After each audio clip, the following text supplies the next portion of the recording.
Ladies and gentlemen, good day and welcome to Aarti Drugs Limited Q3 FY23 earnings conference call.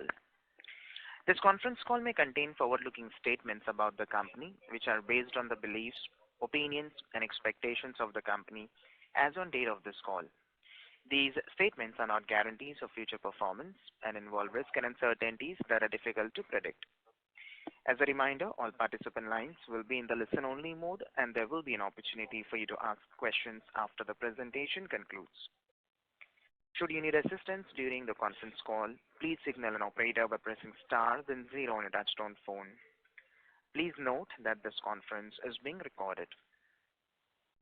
I now hand the conference over to Mr. Adish Patil, CFO at Aarti Drugs Limited. Thank you, and over to you, sir. Thank you very much. Good evening, everyone, and wishing everyone a happy new year. On behalf of Aarti Drugs Limited, I extend a warm welcome to everyone joining us today to discuss our financial results for the quarter ended December 31st, 2022.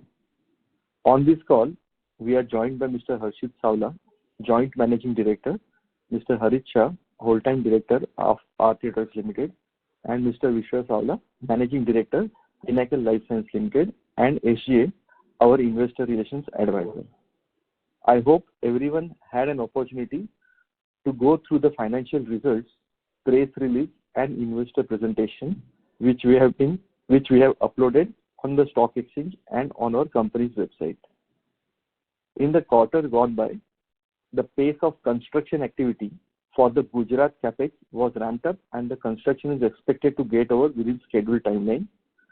Tarapur Greenfield Capex, the construction is expected to get over by the end of Q1 FY24, which will be mainly used for dermatology related APIs.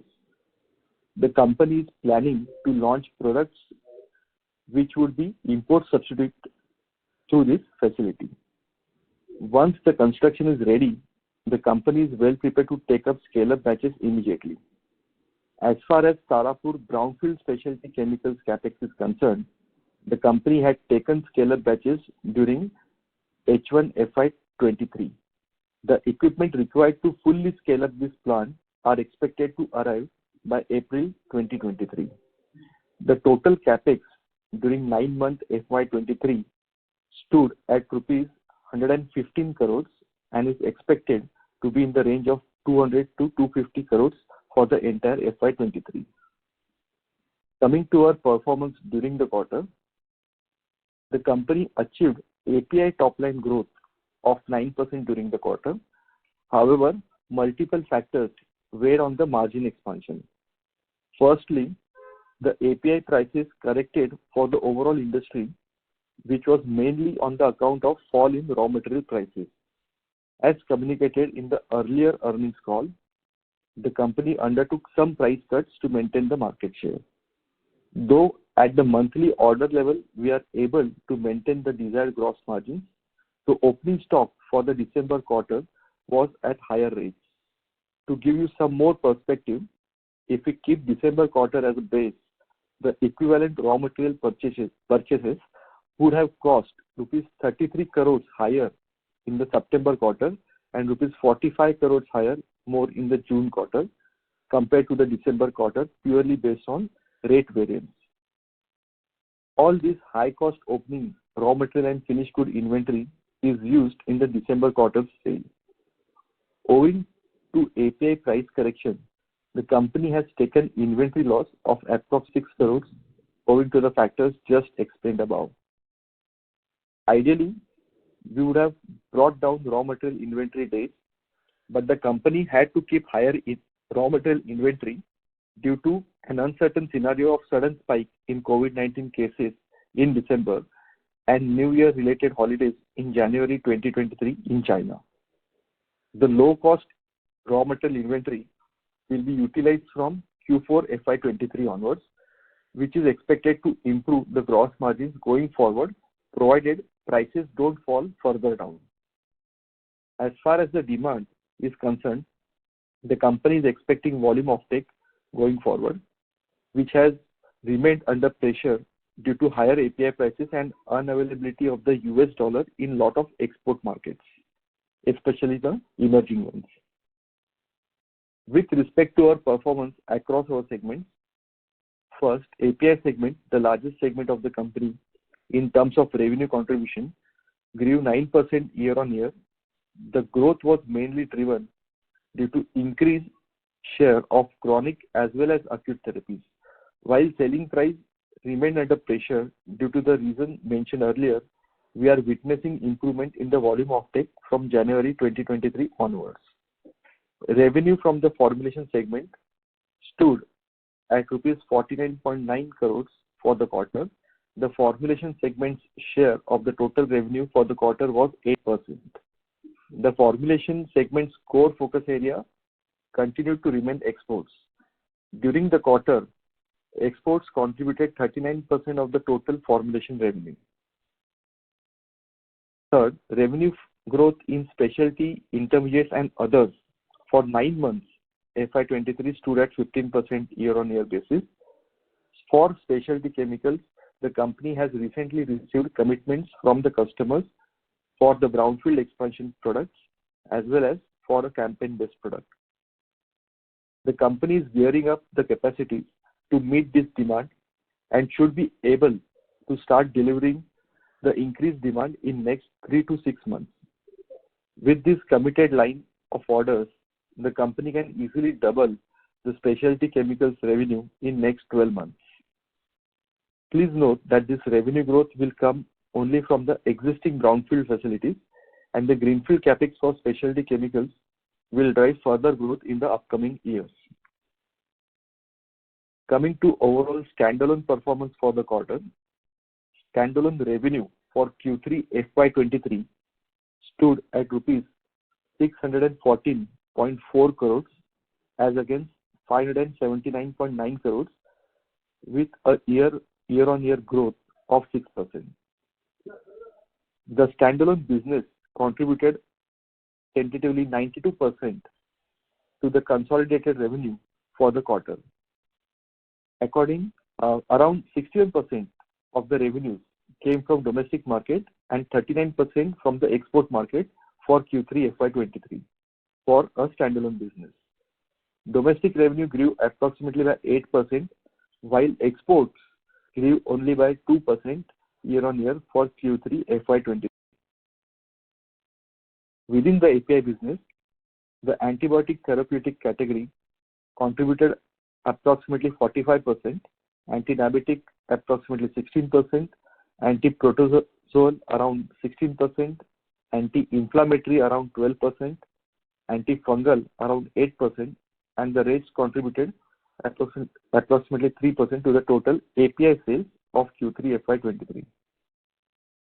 The company has successfully steered through multiple challenges in the past 12 months in terms of supply chain disruptions, elevated raw material prices, correction in API prices, geopolitical uncertainties, to name a few.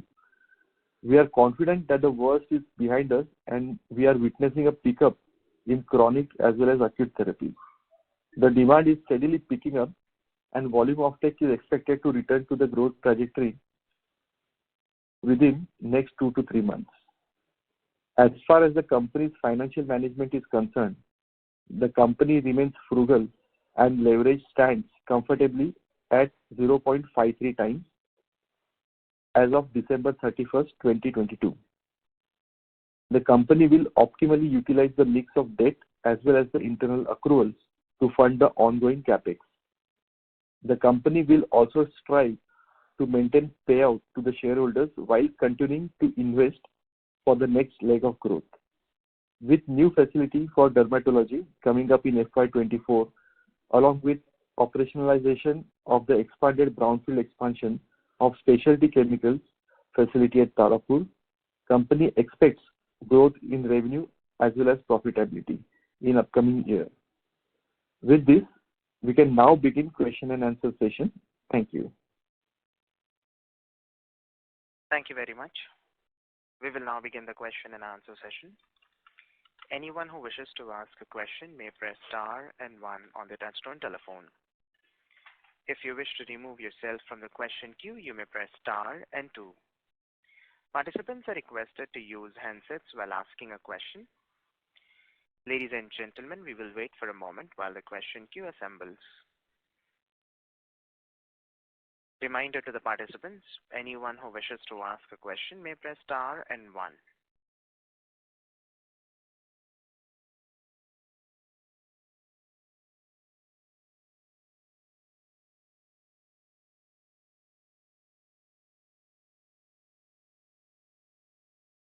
Participants, to ask a question, you may press star and 1.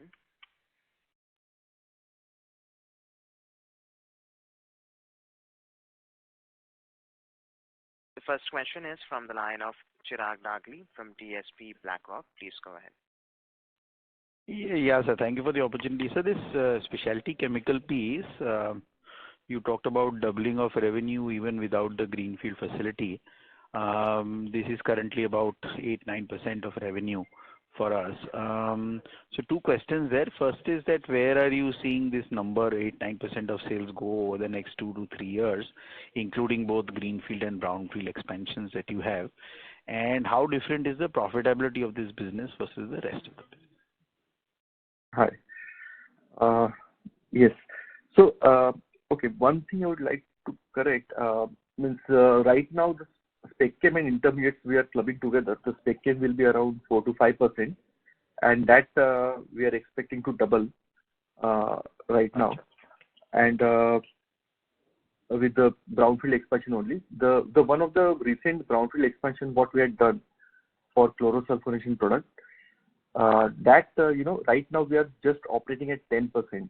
We are waiting for one equipment which will arrive in April, and after that, immediately we can scale up the production.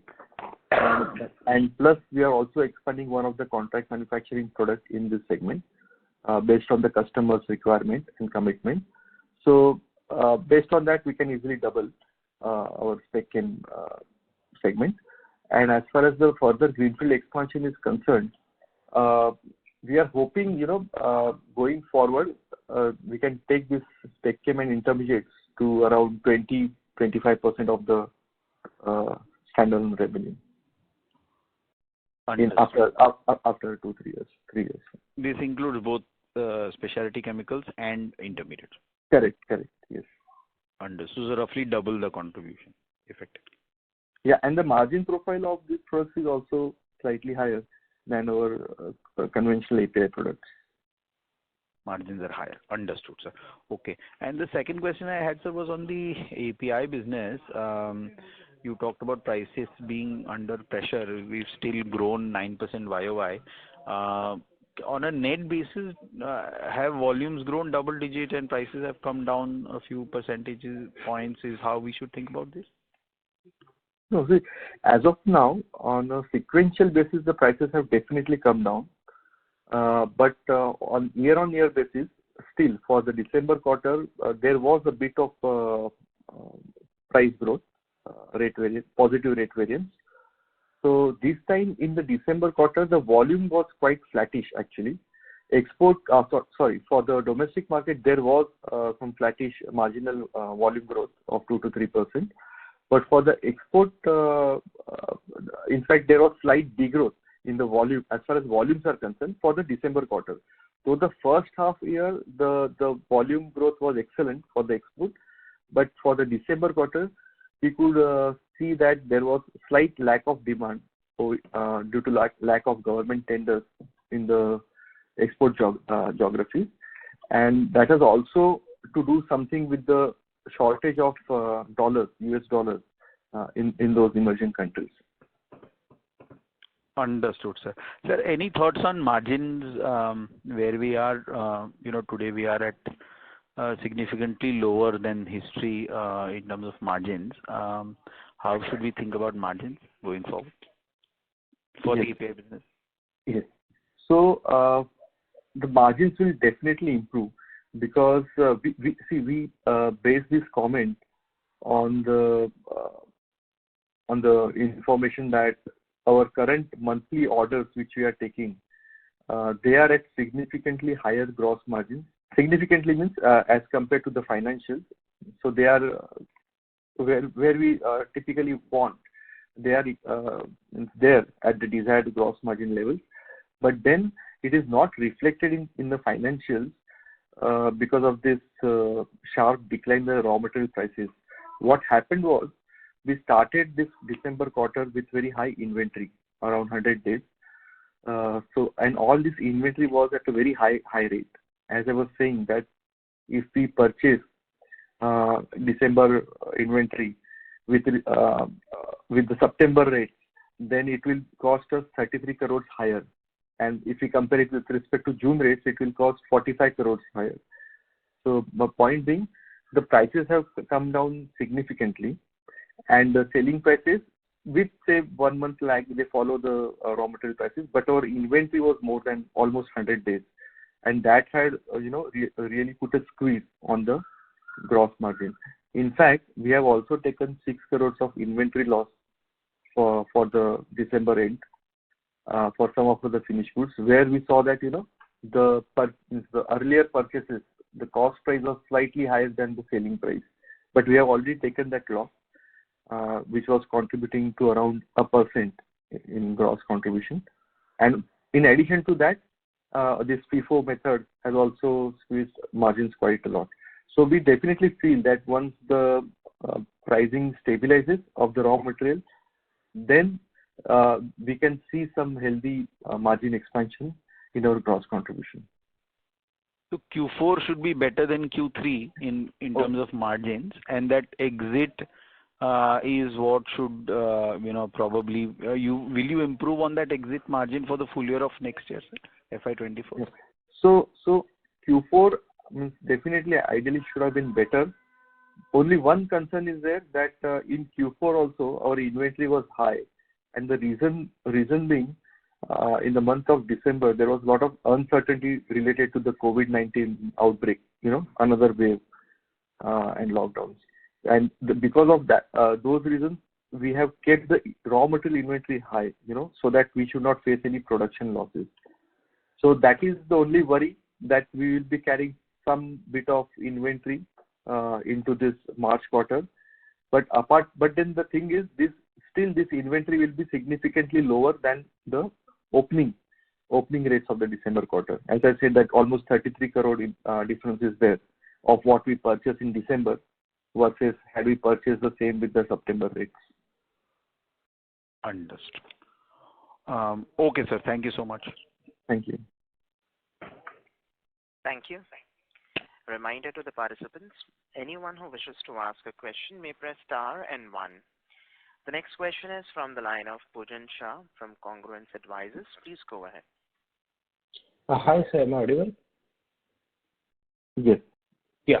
So first question would be, can you just give a split for 9 months geographical split for our company? Okay. I don't have it right now, but then tentatively I can tell you. Based on last year, means our Asia will be somewhere in 50s, but I will get back to you though with this correct numbers. Somewhere in 50s, and then Latin America would be somewhere in early 20s. Then Europe will be in late teens or something like that, and Africa might be another 10% or something like that. But I think we might have published this number in the investor presentation. Yes, sir. But it is for FY22. I just want the 9 month FY22. Okay. So we'll do one thing. We will update that slide and put it again. Okay, sir. So one of the question would be, as we are exporting in the semi-regulated like Turkey and some of the countries like Mexico. So how we are handling the currency crisis that they have been fitting to? Yes, we are net exporter to the country, so I understand that. So how, what are the steps we have taken for that part, and how you are looking for that countries to evolve in next 2 to 3 years for our company? Yes. So that is a very relevant question, because that is the reason why we have been facing some trouble as far as the export demand is concerned for in the latest quarter, not before that, but in the latest quarter. However, one point to note is that we do most of our export contracts in mostly in US dollar and a little bit in euros. So that way we are insulated from the currency variation of the individual countries. So that particular forex risk is actually on the client side. But then definitely if they don't manage it well, then they will go in financial trouble, and that might cause some delays, in payments or something like that. So my add-on question would be that only that if they have been getting into financial trouble, are we getting any difficulty on the recovery side for that? Like, are we getting any delay for the data side? As of now, means December quarter, our numbers looked okay. Means it was very much in line with the previous averages as far as credit days are concerned for export market. And moreover, we are slightly insulated because of this insurance also, which we have taken, ECGC insurance we have for the exports. So that gives a bit of more comfort for receivables. Okay. So my broad ask would be on the, like, let's say we have sales of currently our API sales is 84% and our revenue has been muted. So like what are the what I can read is we have grown in the volumes, but due to price erosion we can't get that value for the specific API. Now the second question, like the add-on would be that on the formulation, as we have into greenfield and brownfield, we are yet to expand much on that part. So are we say that in the next 12 months or let's say 2 years down the line, we are very, like, not very low, but the dominance for API will start decreasing and the other will be start increasing, and what are the broader margins we would recollect for it? Because in the last quarter we can see that we are having a gross margin of 34%, right? 34% last year, so December we have a 34% gross margin. So what are the visions we have been taking for this specific call that due to this API is being somewhat commoditized, so how we have been aiming to get into the 2-3 years of vision for our company? Yeah. So as far as margins are concerned, this 34% gross margin, we believe we can achieve in APIs as well, as soon as your rate scenario, the input price rate scenario stabilizes. Then you're right that API, our spec chem and formulation segment will grow at a little higher pace than the API segment.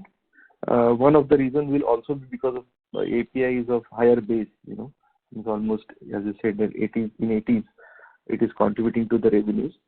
So percentage growth for spec chem and formulation will be slightly higher. In formulation also, we are targeting higher margins through more and more exports. Spec chem obviously have slightly higher margin as it is with compared to APIs, and the API margins should also grow because once this input rate scenario stabilizes, because if we compare the monthly sales order contracts and the monthly purchase order contracts, what we are doing every month, we can clearly see that there is at least 3-4% improvement in the gross margins. But the problem is in raw material, what happens is it takes around, say, 15 days to 30 days for the material to reach the factory, and then we have around 100 days of inventory. So there is that certain lag. So in the changing input prices scenario, we face squeezed in the gross margin. But then if it stabilizes, then definitely it will improve, is what we feel. Okay, sir. And do we see this API price erosion have been bottoming out, or are there still place to left for the erosion due to the market structure, and the market was been like before the COVID, that was a spike, due to COVID the spike was been such a high. So are we still a space to have some price erosion and then it start bottoming out? And the second question would be, As we have said that we have decreased the inventory days. So, and we are also keeping the inventory due to the COVID related issue, like if there will be a sudden spike in China or something like that. So the question is, the working capital, then it would be very stringent, because like as we are paying for the inventory and we are also keeping the inventory. So how you are managing that specific thing? So so that's the two questions. Yeah, as far as you're right about the inventory. Now the problem with not keeping inventory was uncertainty. Means if we face production losses, then we might lose market share. Means market might get starved for that particular product, and we might lose clients to competition. So we took a conscious call that we don't want that. Means temporary decline in margins is okay, but then the production should be at full scale, so that we don't lose any market share. And the natural downside of that was squeezing the gross margin. Definitely, in a stable scenario, we can easily improve. We feel that we can easily bring down total inventory days by around 20, at least 20 days, bare minimum. It's quite easy. So that will also reduce pressure on the working capital requirement. Means right now our working capital debt would be around 360 crores, and the long term would be around 240. So definitely the working capital debt will also go down if we bring down the inventory. So does that answer your question? Thank you, Mr. Shah. May we request that you return to the question queue for follow-up questions. We'll take the next question from the line of Ankit Gupta from Bamboo Capital. Please go ahead. Yeah, thanks for the opportunity. Can you talk about how is the situation for inventory destocking? Mr. Gupta, please use the handset mode. The audio is not clear from your line. Yeah, thanks for the opportunity. Can you please talk about how is the situation for inventory destocking across most of the geographies that we are seeing in API companies, not just in our company, but as well as other API companies across the globe? And when do you expect this situation to bottom out? Are you asking that when the API prices will stop going further down?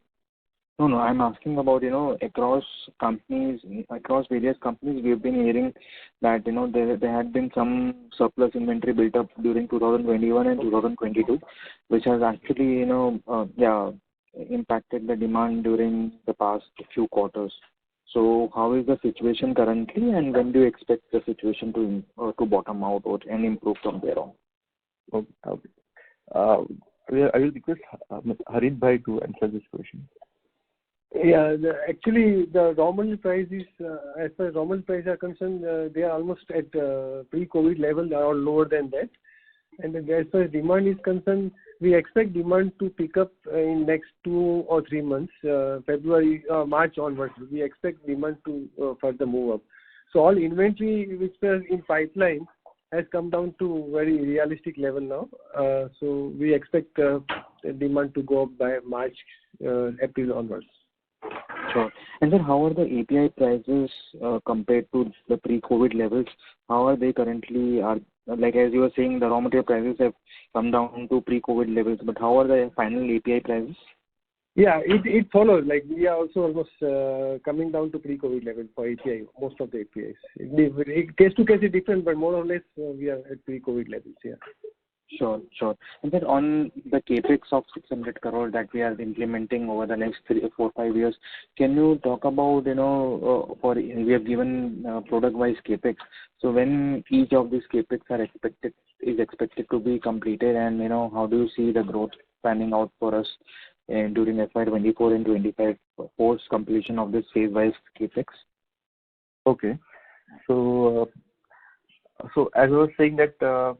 One brownfield expansion, which will be meaningfully scaled up in the coming first quarter, that is June FY23-24, and then in the same quarter, towards the end of that quarter, we are expecting our another greenfield facility at Tarapur to be operationalized.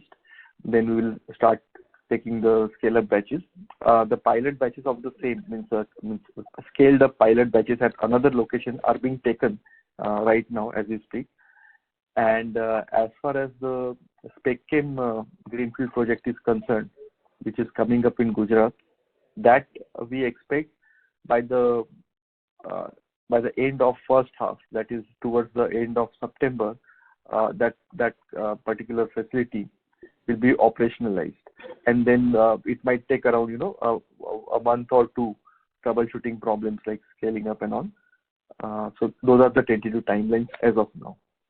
Okay, and how much revenue will this both brownfield and greenfield API capex plus the specialty chemical capex? What can be the asset terms or revenue that we can generate from them? So the revenues after completion of this both these projects, plus we had also planned an expansion of anti-diabetic facility. Then all this put together, our revenue potential can go till around 4,500 or something like that, all put together, brownfield and greenfield all put together. And all this will be completed by end of FY24 in worst case. Yes. Okay. And will also have, given the kind of slowdown that we are seeing across our existing product portfolio, will also have some room for increasing capacity utilization at existing plants as well. So that will also contribute to higher revenue. But 4,500 crore includes everything like new capex and existing. Correct. And sir, on the specialty chemical side, we have seen that a lot of companies which are into intermediate specialty chemicals, and especially the one focusing on China substitute products. We have seen a lot of dumping happening from China in the past 2-3 quarters, especially with the demand slowing down in their domestic economy because of COVID. So, and that has impacted the prices of the finished good products to such a level that the cost of production for many of the companies has increased considerably comparable to their finished goods products. So are we seeing the same thing in our specialty chemicals, or how is the scenario because of China dumping a lot of products in India? Over last one decade, I would say, from 2011 till 2020, that decade it was very much evident. Means many of the SpecChem industry and pollution norms basically has become very strict in China, which earlier were little relaxed, and because of that, even the labor laws were become little more strict, and their operating cost went up because of all these factors. Because they started coming, they started complying to adhering to these strict norms. So that gave us a lot of opportunity to come into this SpecChem space, intermediate space, and also the API space. Obviously, our Indian government is promoting through various schemes wherever possible. Definitely, if not directly, at least indirectly, it will help the industry. And we feel that China plus one strategy is also playing in some of the cases, because more and more export markets, they do want to have an alternate supplier from India. Earlier, when they were procuring only from China, at least 20-30% they will start moving to another geography. And in this particular space, other than China, India is another country which is very strong as far as manufacturing capabilities are concerned. What we have seen, sorry to interrupt you, but what we have seen is when the prices of the Chinese manufacturer go down below the Indian manufacturer, people still shift back to the Chinese players because the prices are lower. So do we see that across our products as well? Yeah. So the products in which we are there, because the fact that our capacities are as big as Chinese, if not bigger than them in many of the cases, in the top 15 products which we manufacture, that is the reason why we are able to market our products at par with China. In fact, there are 3-4 products which we are already exporting, and we are adding also a couple of products to China for the Chinese market. So we are selling our product which is manufactured in India to China. But what we have seen that Chinese government protect their industry quite a lot by putting a lot of registrations into place. Means it is not that easy from regulatory standpoint to export our product to China. It is not just about quality and price. It has also to do with the regulatory aspect if you want to export to China. But other way around, it is very easy for a Chinese manufacturer to export into India.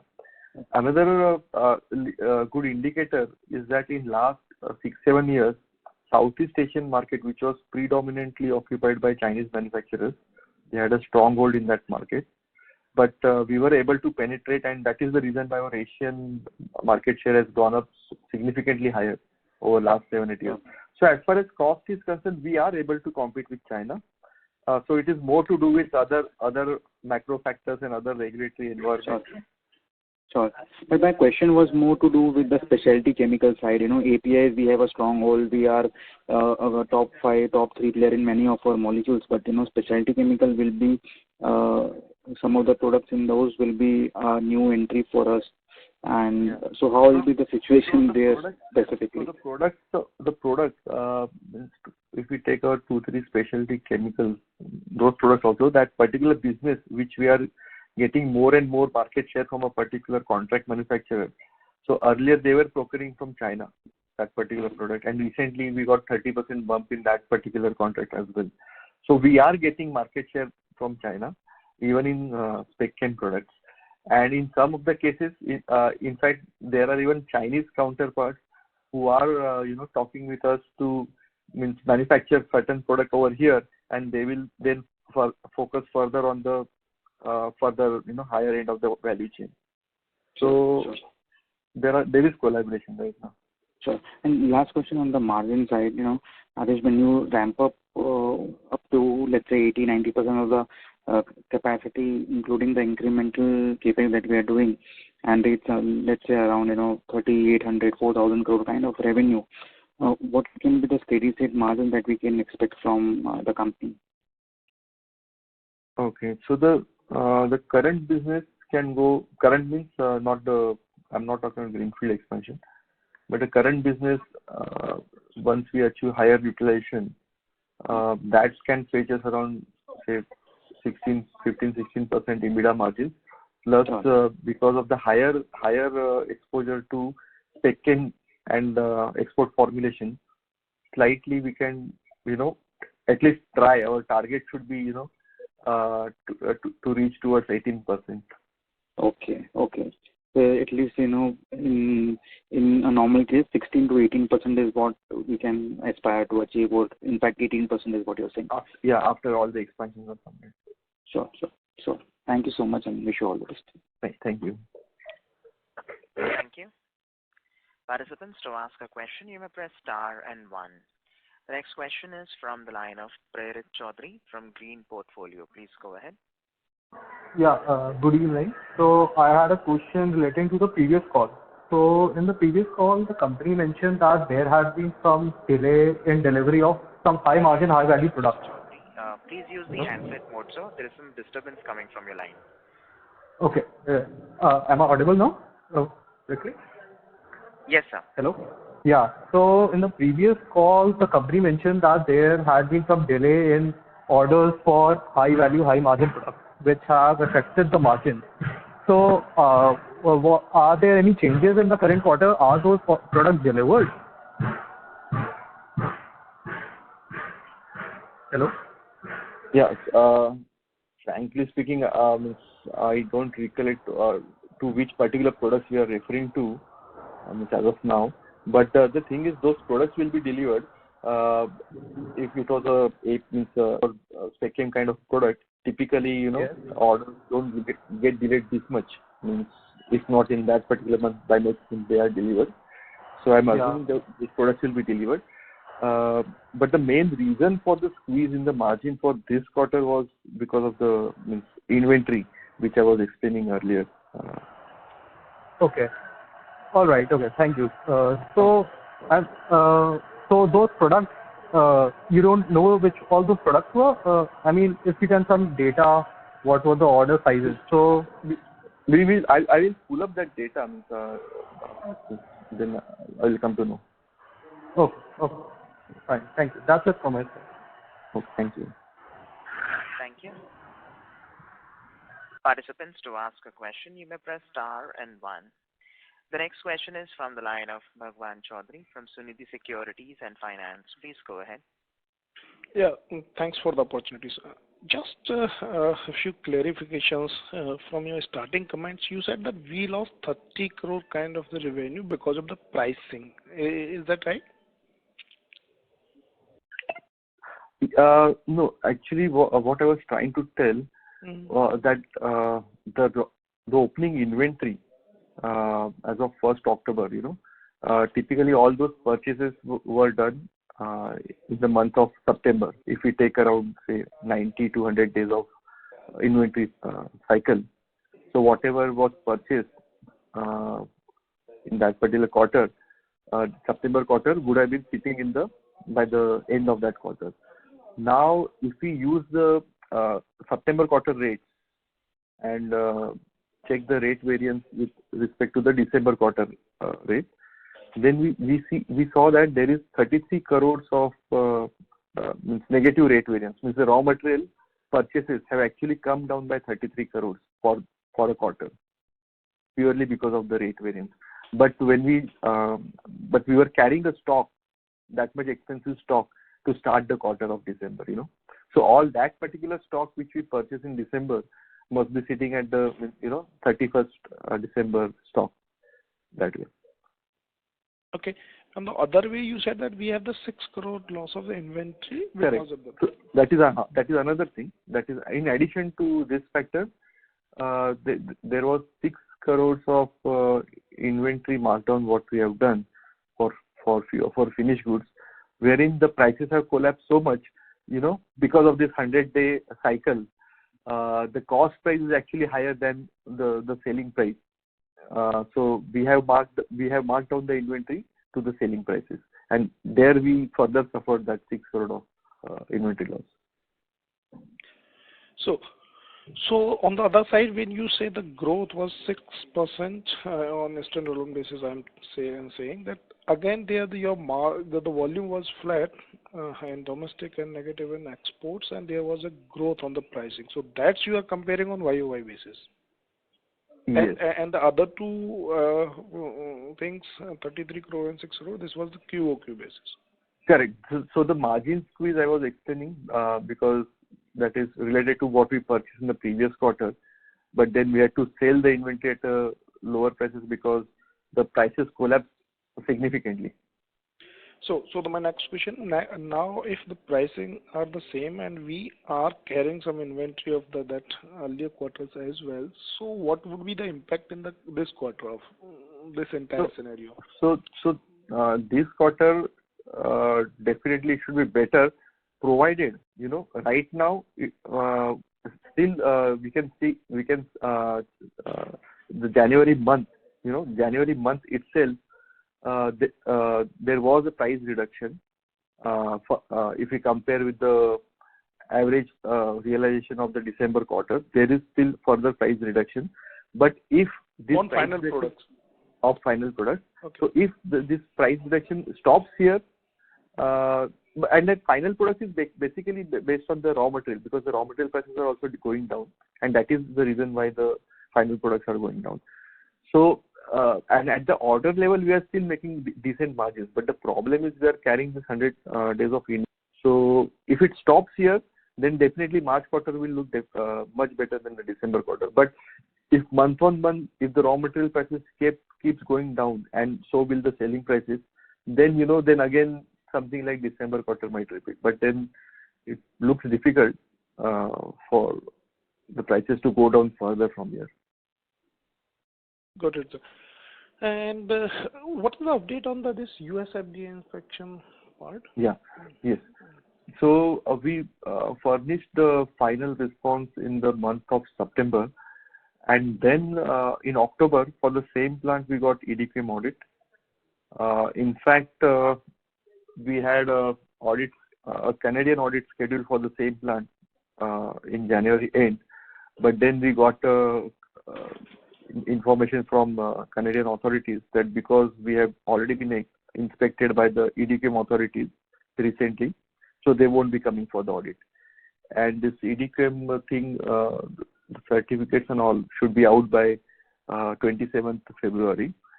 So once we get that in hand, with that we will send a further reminder to the USFDA officials, that after our last communication, another regulatory audit has taken place and these are the results.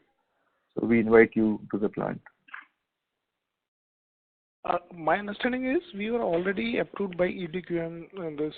We were already approved, but after that, we were approved in 2016. Then 2017 we had a USFDA audit where which because of the previous points, the import alert wasn't lifted. But now after that US audit, the Australian audit has taken place last year, and EDQM audit, fresh EDQM audit has taken place this October. But we were supplying to the Europe from the same facility. We were supplying, but the problem, in some of the cases, in some of the multinationals who are procuring APIs in their formulation plants for both US as well as European market, they refrain, procuring from us because their product is going to both the markets, and we are approved only for Europe and not for US. So that is challenging sometimes. In some cases we are supplying, but you can say if we clear US FDA, then even the Europe market will open up fully for us from that facility. No, I was just trying to understand the significance of current EDQM. Is it going to add something to our kitty in terms of? It should because that will be the latest audit, no? So that is why we feel that it will add to the value. Got it. Thank you. Okay. Thank you. The next question is from the line of Zain from Dolat Capital. Please go ahead. Zain, your line is in talk mode. Please go ahead with your question.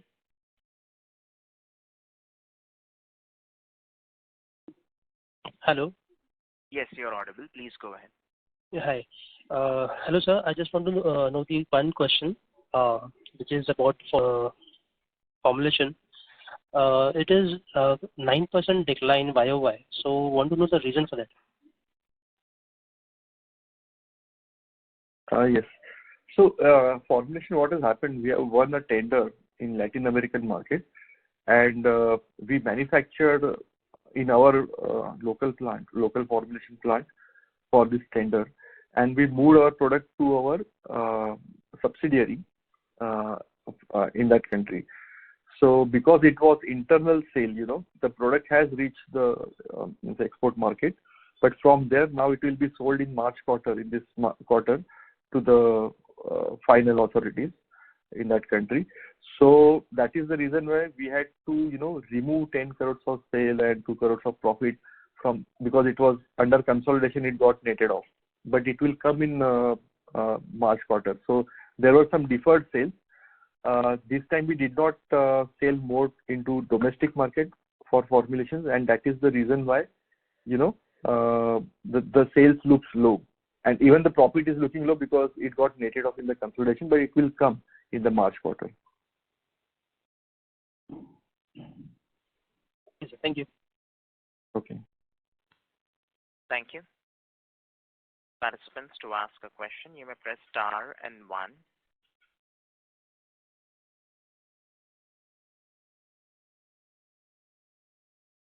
As there are no further questions from the participants, I now hand the conference over to Mr. Adish Patil for closing comments. Thank you, and over to you, sir. Yeah. So thank you everyone for joining us today on this earnings call. We appreciate your interest in Aarti Drugs Limited. If you have any further queries, please contact SGA, our investor relations advisor, or us directly. Thank you. Bye. Thank you. Thank you everyone. Ladies and gentlemen, on behalf of Aarti Drugs Limited, that concludes this conference call. Thank you for joining us, and you may now disconnect your lines.